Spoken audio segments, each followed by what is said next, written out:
Our life is limited by our fears. And we're going to talk about where these fears come from, and we're going to talk about how to overcome it. Now, let me ask you a question. Is it bad to have fears? No. No. If a lion is in front of me, should I be afraid? Yes. Hell yeah. So fears are good, but there's two sets of fears. There's rational fears, and then there's irrational fears. What is a rational fear? A rational fear, that is a fear that is proportionate to a real and present danger. What is the purpose of it? To protect us. To help us survive, to help us maintain the things that we worked hard for. An example of a rational fear, jumping back when a car speeds towards you. If a car is speeding towards you, please be afraid. And please act on that fear. And don't choose freeze. Choose fight, or actually don't fight the car. Flight. That's the only option you have if a car is coming against you is run away. But that's a rational fear. If you have a big surgery coming up, is it rational to be afraid of it? Of course. So there's rational fears that we need to abide by, pay attention to, and whatever the necessary reaction is in that circumstance, we got to take it. If you're walking in a dangerous neighborhood and it's middle of the night, should you be afraid? Yes. Should you take some precautions? For sure. But then we have a lot of irrational fears. What is an irrational fear? It's a fear that is disproportionate, exaggerated, or not connected to an actual threat. So either it's exaggerated compared to the circumstance, or that you shouldn't have it at all. And you guys know my story. As a kid, I had so much anxiety about a lot of things. I was afraid of going to elevators by myself. Is that a rational fear? No. Of course not. I grew up in one of the safest neighborhoods you could find in Canada, which is Port Moody, and I was afraid of walking home alone. Is that a rational fear? No. See, those are examples of irrational fear. But then there's certain things you should be afraid of, but there's a level of fear that makes sense. Is it normal to be afraid of failing a class in school? For sure. Because if you fail that class, there's a lot of consequences. If you're Persian, your parents are the first consequence. Okay? Your uncle, mom, dad, whoever is going to come after you. But then the other fear is you're going to have to do the class again. There's some embarrassment that comes with that. But there's a certain level of fear that is appropriate for that. And what is appropriate is what is going to lead to you taking action. So when I was afraid of what if I fail this class, I would be afraid to the point where I did my homework, where I studied, where I did what I had to do to pass it.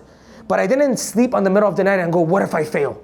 That's irrational. So fear is not bad, but we got to learn how to get rid of the irrational fears, and we got to learn to have fear in proportion to what is actually happening. And that's what we're going to really talk about today. Here's what I want to talk about though. Your comfort zone is this. It's what you know. All of us, depending on our background and experiences, have a certain list of things that we know. And knowing doesn't mean that you just know it by knowledge. It means you've experienced it. How many of you have successfully gotten on a bike and rode it somewhere? So that's in your comfort zone, right? Any of you have a fear? Okay, actually don't raise your hand for this one because somebody's going to raise their hand. Most of us don't have a fear of riding a bike, correct? Yeah. Okay, but if you've never gotten on a skateboard before, you might have a fear of getting on a skateboard. Would you agree? Yeah. So what you know is what's within your comfort zone. What you know is what you've already experienced. Then there's a bigger list, which is what you know you don't know. So I know I don't know how to ride a skateboard. I was a kid, I wanted to fit in. I watched these cartoons of these guys with the hat in the back riding skateboards. I'm like, Mom, get me one. And then I got on it, I'm like, oh shoot, this is gonna kill me.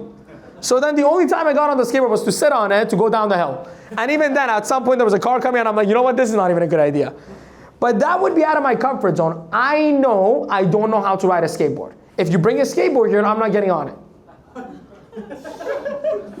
I promise you that. So in order for me to expand my comfort zone, and let's say I want to do that through skateboarding, what would I need to do? I would need to start getting on skateboards. I would need to start falling. So anything outside of this is going to be fearful. Anything outside of this. Do you know why? Because all of our fears are rooted in two things. The first one is uncertainty, the unknown.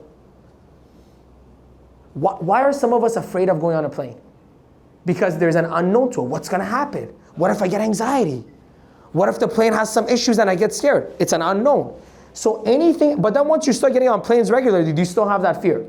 No. In fact, some of you might relate to this. You get on a plane going somewhere and you haven't traveled for a while. But then when I'm coming back, I don't have any fears. Because why? Because I took the flight a week ago, nothing happened, it was all good, so I can imagine in my mind that it's going to be okay again.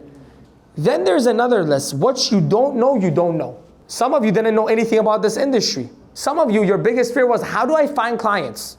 Am I right? That was one of my biggest fears. In fact, if you're a new person listening to me, you're like, that's my fear right now. Exactly, because it fits in the what you don't know, you don't know. You don't even know how it works, so you have all these fears about what it's gonna look like. Oh my God, I'm gonna have to make cold calls. There's no cold calls. Oh my God, I'm gonna have to knock on doors. We don't knock on any doors, trust me. But what you don't know, you don't know. Here's the reality. If you're gonna live your life by your fears, your life will always be limited by your comfort zone. And when I was a kid and I had all the anxiety and all the things that I was going through, my comfort zone was extremely limited. And one day, I made a decision. I said, what's the point of living this life if I'm gonna be so afraid of everything? And I made a decision that every single day I was gonna face a fear. And this was when I was like 10 years old. So I walked home and I cried the whole way when I was walking home because I'm like, somebody's gonna kidnap me, I'm gonna die. But the minute I got to the front door of my house, you know what I felt? Shoot, I did it. I can walk home by myself. And to many of you, this might sound funny. For little 10-year-old Nima, that was a big deal. Then I did it again and again. And then one time, my fear came true. I got home, my parents weren't home. And I'm like, I'm stranded in Port Moody in the safest neighborhood you could possibly find. And I was crying. I went to my neighbor's house. My parents aren't home. Save me. Somebody. And they're like, dude, what is wrong with this kid? But guess what? That experience actually helped me get out because I survived. One of my worst fears came true and I survived. So my comfort zone began to expand and I made a decision for myself. The more I had those experiences, and I had a lot of things on my list. Getting into an elevator was afraid. The first time I got into an elevator by myself, I'm like, come on, please don't get stuck. But now I made a decision at that point. I said, every time I'm afraid, that's my sign that I gotta move towards that direction. See, when I was a kid, fear was my sign to run away. Fear was my sign to fight back. Fear was my sign to freeze. I made a decision at the age of 10. I said, anytime I'm afraid, it means one thing. It means that I have to move towards it. It means that I have to move towards that direction. And as I did that, my comfort zone expanded. As my comfort zones expanded, my life expanded with it. Do you think as a 20-year-old kid, I wasn't afraid coming into this industry? You're too young, no one's gonna listen to you, you look like you're 11 years old, who's gonna trust you with their money? Don't you think I got all that feedback? But guess what? That 10-year-old kid made a promise. He said, anytime you're afraid, you know what you do? You move towards it. So I said, yeah, they might have a point. I might fail. I got a lot of doubts, but I made a promise. I gotta move towards my fear, so I'm gonna move towards it.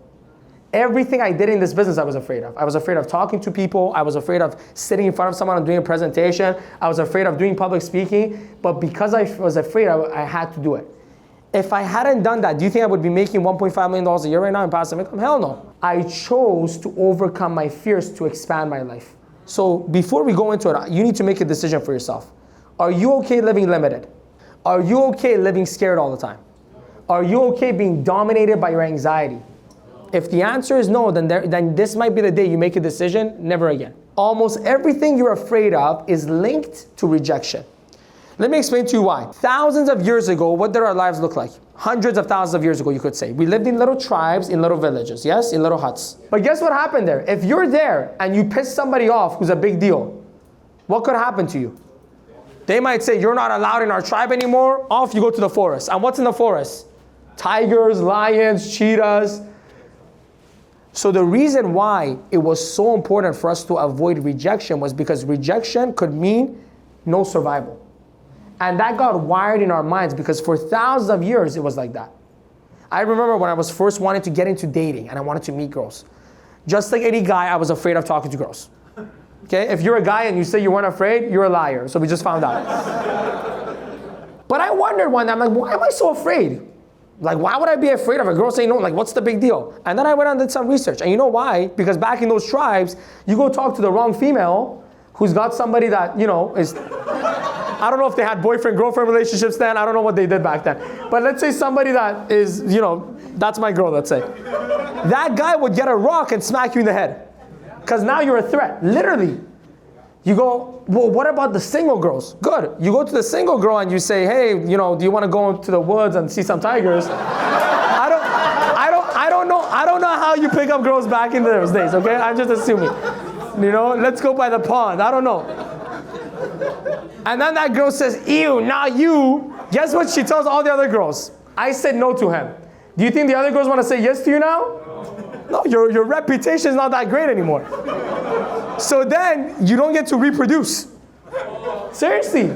No, but I'm serious. You can laugh at this all you want. It's reality. Go try GPT it.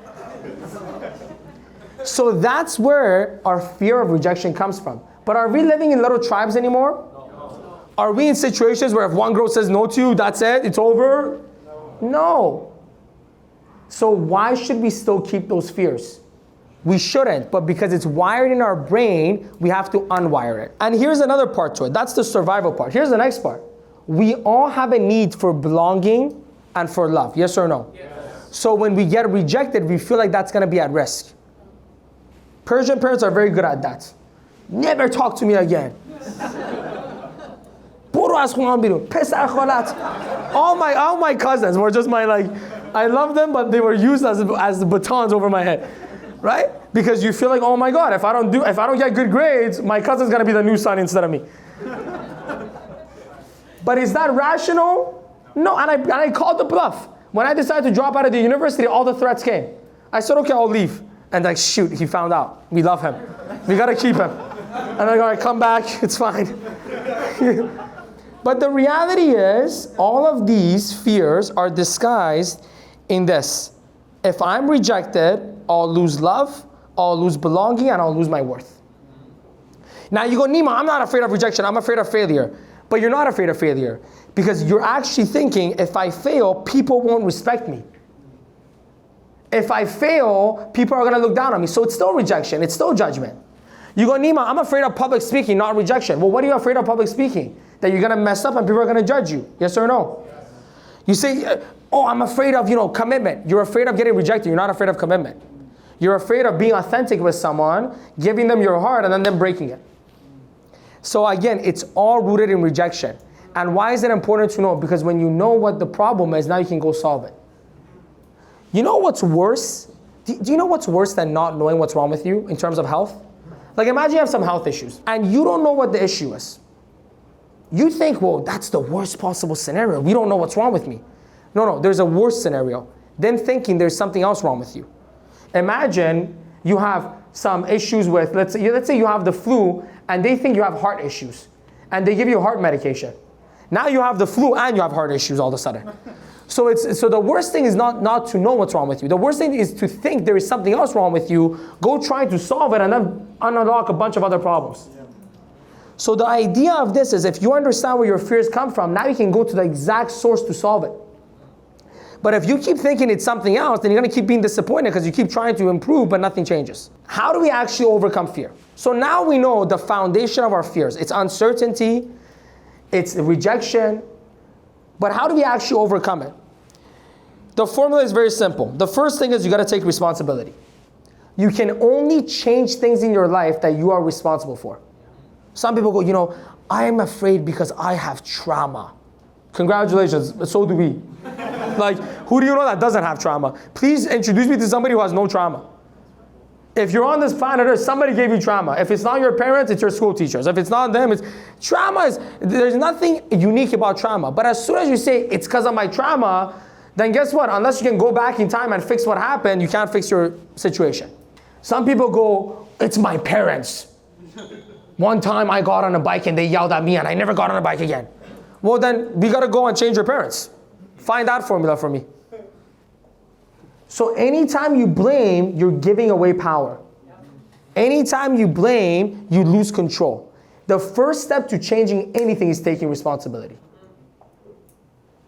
Once you take responsibility, you go, you know what? Whatever the reason is, maybe it's trauma, maybe it's parents, maybe it's cousins, maybe it's whatever, maybe it's the country, whatever the reason is why you are the way you are, the first step is to go, I got here unconsciously, I'm gonna move on from here subconsciously. Does that make sense? We got to where we got to unconsciously. There was some decisions that 8-year-old Nima made that I had no power over.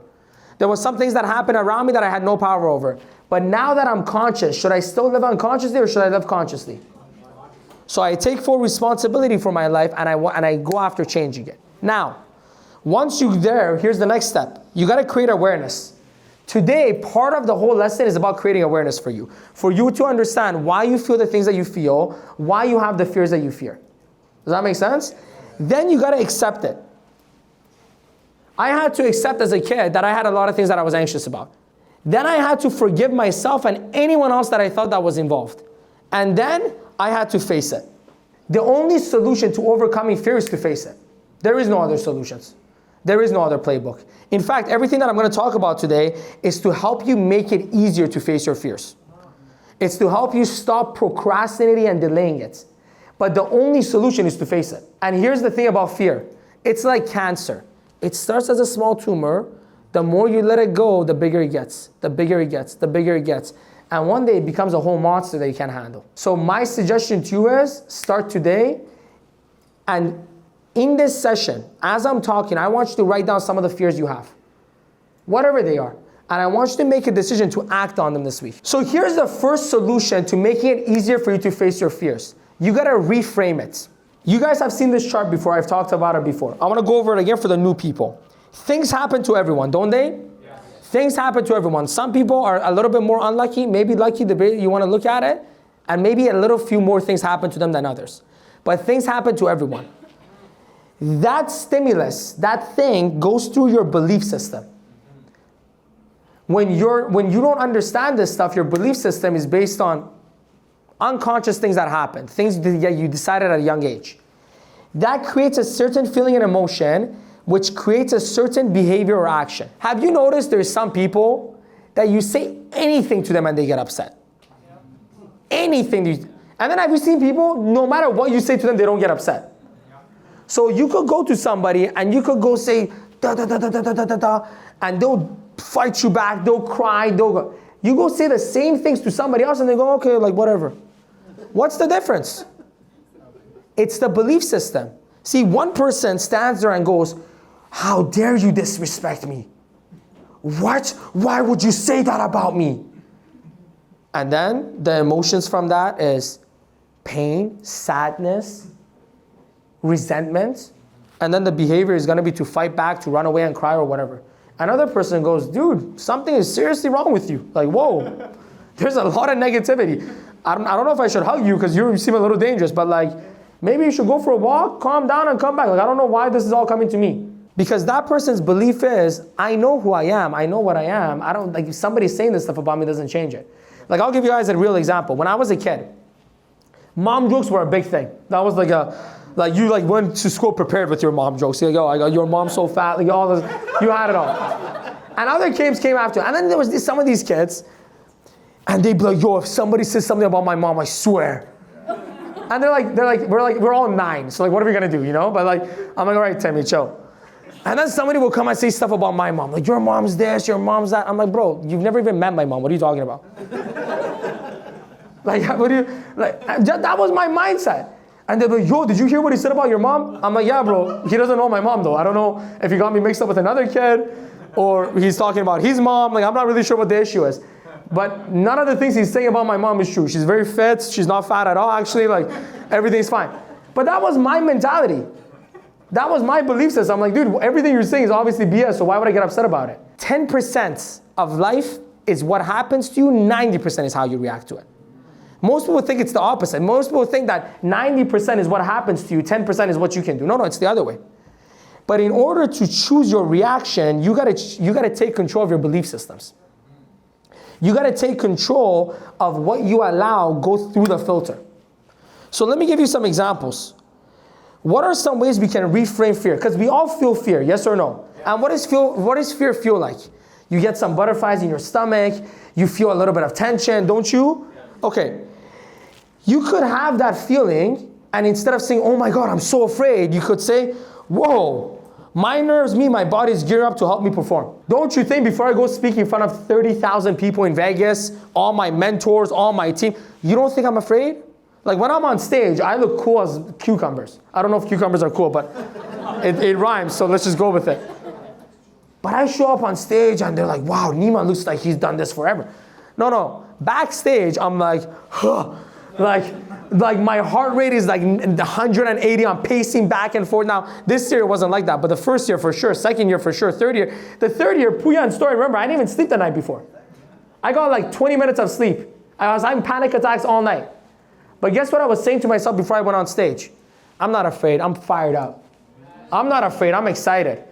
Hey, this looks like anxiety, it's just a lot of excitement. My body's ready to perform.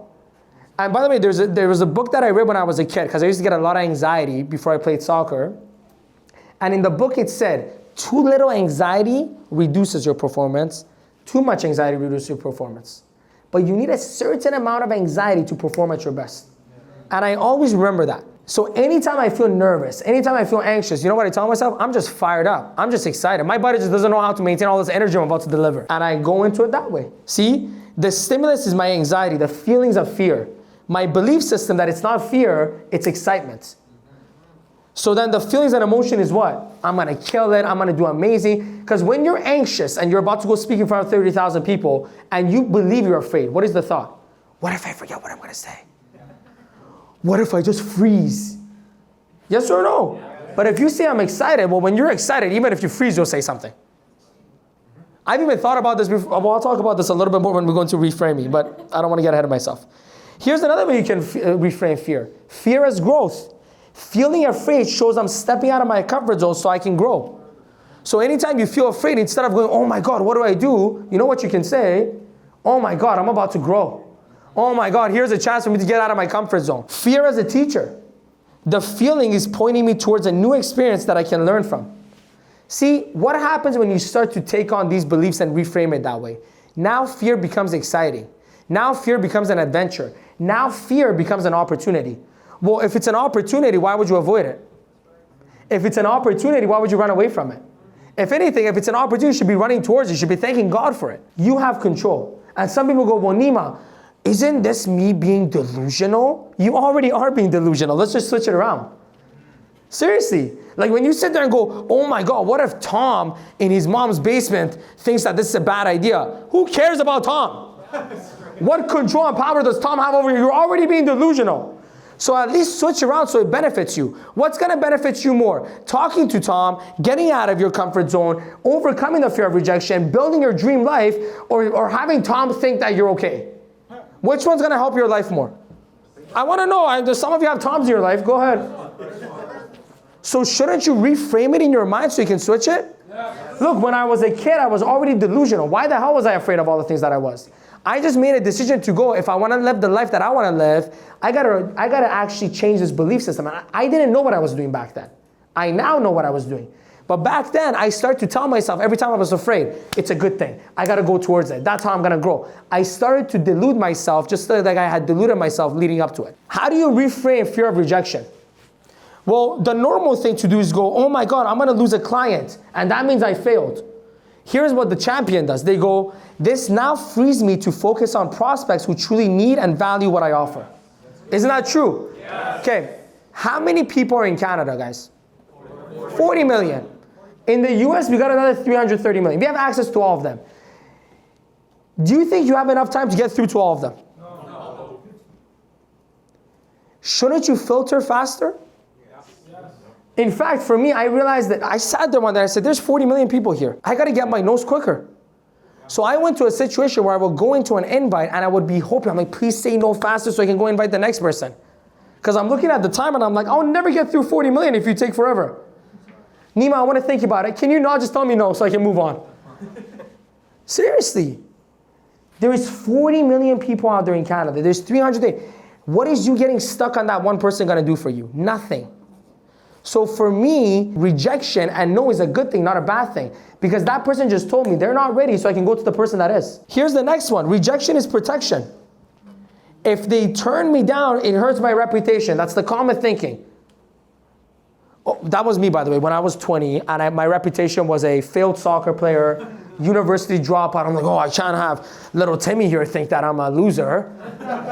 So, if he says no to me, what's going to happen now? What a delusional thing. I already didn't have a reputation. But you see, it was a way to justify staying in my comfort zone. But then I switched around. I said, their no isn't about me. They're not saying no to Nima. They're saying no because they're protecting themselves. They want to stay in their comfort zone. They know if they learn about finance, they might have to invest, and they don't want to invest yet. They know that if they come and see this opportunity, they may really get fired up about it, and now they actually have to try something new, and the fear of failure is going to come after them. So when they say no to you, it's not about you. It's protecting themselves. Why do you take it personally? Here's another reframe. Rejection as a numbers game. The normal thing to say is, too many no's means I'm not good at sales. Oh, everyone's saying no to me. Now 4 people have said no to them. Everyone says no to me. And what is their immediate thought? Well, there's no one else for me to talk to. What if everyone else says no to me? What if I'm not good at this? Here's the reality. No matter how good you become, out of 10 people, 7 are going to say no to you. No matter how good you become, you're going to get more no's than yeses. It's just how it works because you're dealing with people. And people are emotional. And you can't control why they say the things that they do or why they do the things that they do. But your job is to go through the numbers game. And guess what? And no just means not now anyways. So out of 10, we say 7 are going to say no, yes? They're still alive. They're still moving forward. That no might become a yes. In fact, all the people that I talked to when I first started, every single one of them said no to me in the beginning. You know why? Because I had no credibility. I didn't. I came in as a university dropout. I was a failure when it came to professional soccer. Why would they trust me? But you think, oh, Nima, I was just waiting for you to get into finances to invest. Thank you. Let's sit down. Of course not. They probably thought, oh, this guy's going to quit like everyone else has quit the other things. But then guess what? I stayed. I kept coming back. I kept posting on my social media. I kept moving forward. And eventually, you know what they said? Nima's different. Maybe I can trust them. And then they came back around. Some of them came back after 6 months and said yes. Some of them came back after a year. Some of them just came back after 6, 7 years. But it's a numbers game. So instead of thinking too many no's means I'm bad at sales, say sales is a numbers game. Every no statistically brings me closer to my next yes. If out of 10, 7 say no, that means out of 100, 70 will say no, yes? But there's another 30 that are going to say yes. Don't you want to get to that 30 quicker? Then you got to move faster. Here's the next one. When it comes to rejection, one of the biggest concerns that we have is criticism. Yes or no? Yes. One of the things that we're afraid of is, what if people think negatively of me? What if they judge me? What if my friends talk behind my back? Don't we all have that fear? Yes or no? Yes. Here's the truth. People see things through their own lens. Do you remember the map of consciousness that we went over a month ago? When I was showing you a lot of people living guilt, shame, yes or no? Okay. Yes. People in that dynamic of life live in that state all the time. Have you ever ran across an angry person and they lashed out at you? Yes. Like you saw some anger and like, hey man, how's it going? What do you want? I'm like, bro, I'm just saying, has that ever happened to you guys? Yes. It might have happened with me. Okay. Was that anger because of you? No. They're already in that state. They're just reacting to you. Some people are just in a negative state of mind. Some people have just created a belief system that you can't trust people. There is no good people out there. Everyone's trying to get them. They have that mentality. So no matter what you do, they're going to look at it from that lens. How many of you have ever worn sunglasses? I hope all of you. When you look through sunglasses, you see through the color of the shade, yes or no? Yeah. When you take off the sunglasses, then you see the actual colors. That's how it is for most people. People don't view life the same way you do. All of us have a unique lens. All of us have a unique shade that we see life through. In order for you to be able to help someone, you got to help them clean their lens. Only if they want to. If they are allowing you to clean their lens and they want to get educated, you can do it. If not, then that's what it is. How many of you know Mr. Beast? All the guy does is give away money. Like literally, his whole thing is giving away money. Do you know how much hate he gets? He gets so, and by the way, I remember one time me and Stur were sitting down, like this was a couple years ago. And I was like, if anyone hates on Mr. Beast, that's it. Like there's no one's safe. And there was a video where he like gave $1 million away to somebody or something. Or it was a video where like he helped somebody cure blindness. Like the person was blind and he helped them see. And we went to the comments and guess what you see? He's trying to help them see so he can get more views. What? Oh, he's going and giving them $1 million because he's rubbing it in their face that they don't have the money. I'm like, the guy seemed pretty happy that took the money. You're upset at home? Tonight, this is your homework. Go search Mother Teresa scam on YouTube. There's videos that have 5 million views and the comments are riddled. It's like a 12-year-old that wasn't even alive when Mother Teresa was alive. And so I knew she really hurt people. I'm like, you're 12, bro. But no one is safe from criticism. So if you want to live a life where you go, well, I don't want anyone to say anything negative from me. I don't want anyone to judge me. Then here's what you're choosing to do. You're going to have a life of no growth, no impact, and no success. you'll never live authentically to who you are. You will always live for other people. That's what you're choosing. Don't forget, every decision has a consequence. Your decision to do nothing with your life has a consequence. Your decision to do something with your life has a consequence. What you get to choose is the price you're willing to pay. And there's a really good story that I want to share with all of you. And I honestly believe that this really hits it at home. So it's the story of the boy and the donkey. So there's a father, a boy, and a donkey, a real donkey. Some people are like, wow, this is going to be a good story. So at first, the man rode the donkey while the boy walked, okay? People, they passed said, what a selfish man. Riding while his poor son walks. Terrible father. So the guy's like, oh shoot, I didn't know I was gonna get like this kind of a hate. So he's like, okay, I'm gonna get off the donkey, I'm gonna put my son on the donkey. So they start walking with the son on the donkey. Then people go, look at the lazy boy. How disrespectful. His father walks and he rides the donkey. So the son's like, Dad, what the hell did this? Okay, son, come. So then you know what they decide to do? They both get on the donkey. They're like, listen, you were upset that I was on the donkey. Now you're upset. Let's just both get on it. Then people are like, animal abuse. That poor donkey has to carry two people now. Do you have no heart? Hey, shoot, but what do we do? The next thing is they just have to carry the donkey at this point. But finally, trying to please everyone, they actually both carried the donkey. They're like, you know what? Let's just put the donkey on our back. And then people are like, look at these idiots carrying a donkey.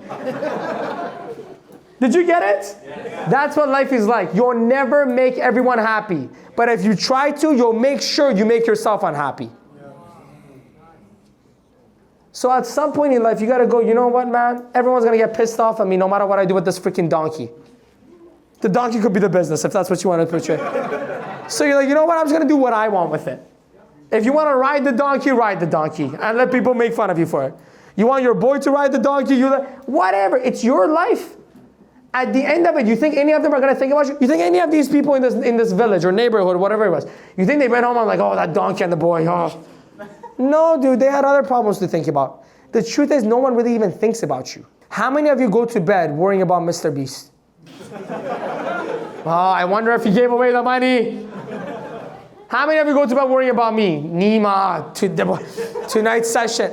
No one thinks, we all have so many problems. We all have so much going on. Even thinking about ourselves gets exhausting sometimes. So is the price of giving away your dreams, giving away your freedom, giving away your authenticity that makes you who you are, worth trying to make all these donkey people happy? Have you guys heard the crab in the bucket story? Oh, yeah. Okay, so here's how the crab in the bucket story goes. One crab in a bucket will climb out. You put a bunch of crabs in a bucket, none of them climb out. If one of them tries to climb out, the other crabs will actually claw it down and actually kill it if they have to. They will tear it apart if they have to. And a lot of people go, well, what the hell is wrong with these crabs? I don't know. I'm not a crab expert. But I can tell you that's what people do all the time too. You know, a human being, you leave them to their own accord and they're meant to grow. As human beings, we are meant to grow. Can you stop a tree from growing? But if you do, that's going to be a miserable tree that's going to die. Humans are the same way. We are designed to grow. We are designed to help others. But when you're in associations who are threatened by your growth, they will try to stop it. Anytime I was depressed in my life, and I've had multiple stages of my life that I was depressed, the only thing that got me out of it was a vision for a better future, was a goal, was a purpose that pushed me to become a better version of myself. When I was a young kid, it was soccer for me. Then I grew up a little bit older and it was going to the gym. Then I found this business. But for me, I'm happiest when I'm growing and giving back. That's why no matter how much money I make, I'm going to keep doing what I'm doing for the rest of my life.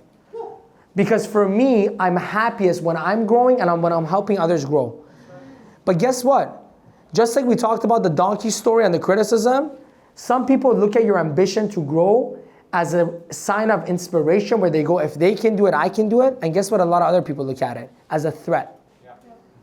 Because your growth, your success is a reminder of what they could have been, but they were too afraid to be. Do you understand what I mean? You know, don't you think that there's a lot of kids that I went to school with that see my success and all of you think, well, they must all run to Nima to want to do the business. None of them. Not a single one. And you wonder, well, why not? They knew you before this. They saw you build this thing up. Why wouldn't they want to do it? Because it means they have to face fears that they don't want to face. It means they got to get out of their comfort zone. And by the way, unless they're very developed personally, see, there's a lot of people out there who come and go, Nima, to be honest, I don't have your work ethic. I don't have the discipline.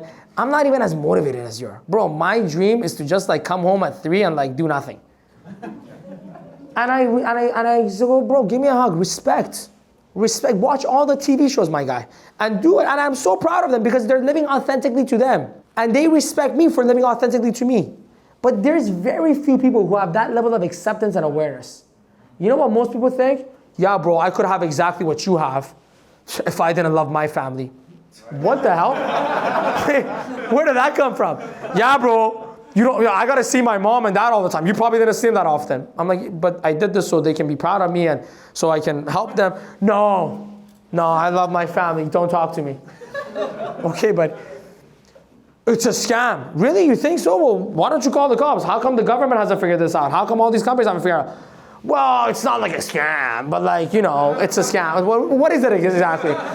Pyramid. What is a pyramid? I don't know. I'm leaving. Okay. Well, that's really how these conversations go. That's really how it goes. Because they have to justify their lack. And it can't be looking in the mirror and going, you know what? I'm not taking responsibility for my life. I'm not changing. That can't be it. You know what it's got to be? I'm the good person. He's the bad one. That's how people think. And it keeps them in their comfort zones. It justifies them showing up to a place that is not serving them. It justifies them avoiding opportunities. And by the way, I actually believe them. I know they could become successful if they did this. I know for a fact if they set their mind to this, they could be immensely successful. Hell, maybe they could even be more successful than me. But then the question becomes, why aren't you doing it? And they can't say it's because I'm afraid.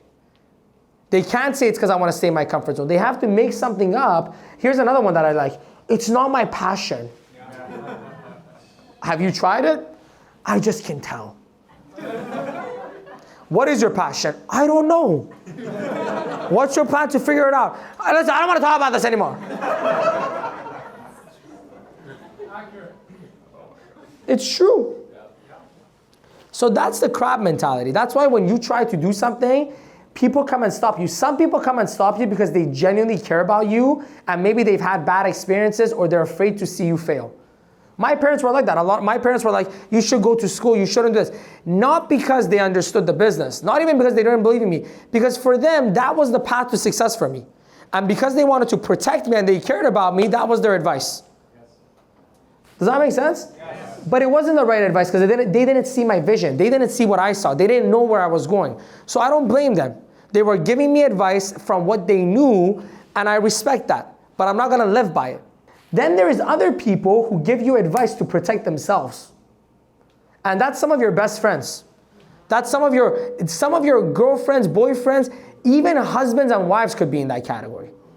I'm serious. And I hope none of you can relate to this. I hope you all have the greatest husbands and wives and the greatest partners and respect to you. But don't get it twisted. People are insecure. Your friends are insecure. And you know what they think? Shoot, if this guy goes and does this and he wins, what if he doesn't call us anymore? What if he wants to leave me for someone else? What if people are afraid of change? And change means when people around them change. Does that make sense? Don't forget it. Change brings what, guys? Uncertainty. Change brings the unknown. What are we afraid of? The unknown. So people go, if my best friend changes, what is that going to look like for our friendship? If my partner changes, what is that going to look like for our relationship? People have that. It's a protection for themselves. So why would you take it personally? If anything, you should try to help them and heal them. Hey, listen, man, you got nothing to be afraid of. I'll be here. Don't worry. As long as you're respectful and you can support me, I'll be here. I'm not going anywhere. But the truth is, we let those people's fears become our fears, and then we let it take away our dreams. And that's how we are the crab in the bucket that get pulled down. Again, you need to understand where it comes from so you can make different decisions. Because most of us, we feel the emotion and then we make up the meaning. We feel afraid and we think there must be a reason I'm afraid. We feel the sadness and we think there must be a reason. Sometimes it's just who we are. Sometimes it's just part of facing a new horizon that we haven't been a part of. In order for you to expand beyond what you have to go into the unknown. And you have to show people the certainty and confidence that you have so they can trust it. And for me, it took me multiple years before my family really felt confident in me doing this. And you know, when they felt confident, not when I started making money, when they saw how serious I was about it, when they saw my commitment, when they saw my work ethic.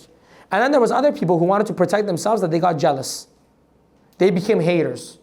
And those people, I thank God every day, hey, thank you for filtering those people out of my life. Because imagine having those people with me now, where I'm at, how much advantage they could take of me.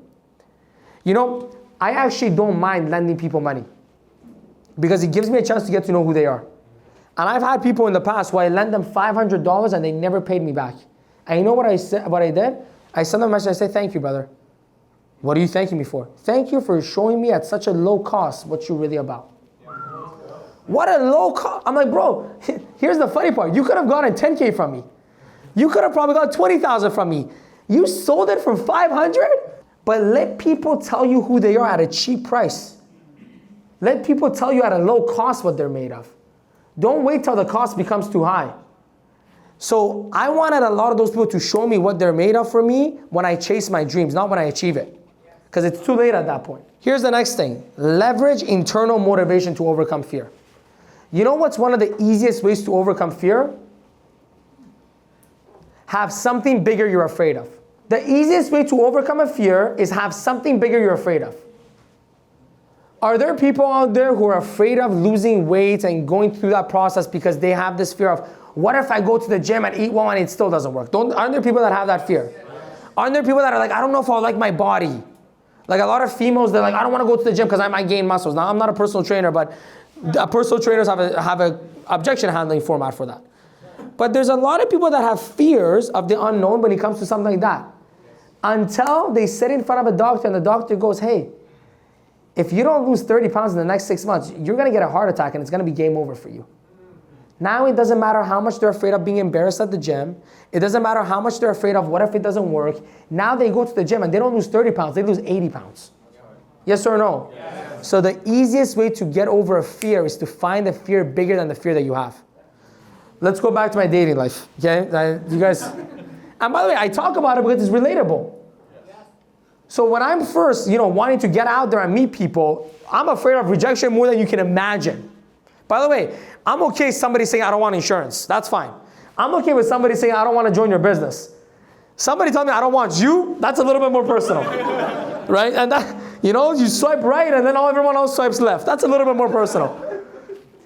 And there was no chat GPT back then to, Photoshop your pictures or whatever happens nowadays.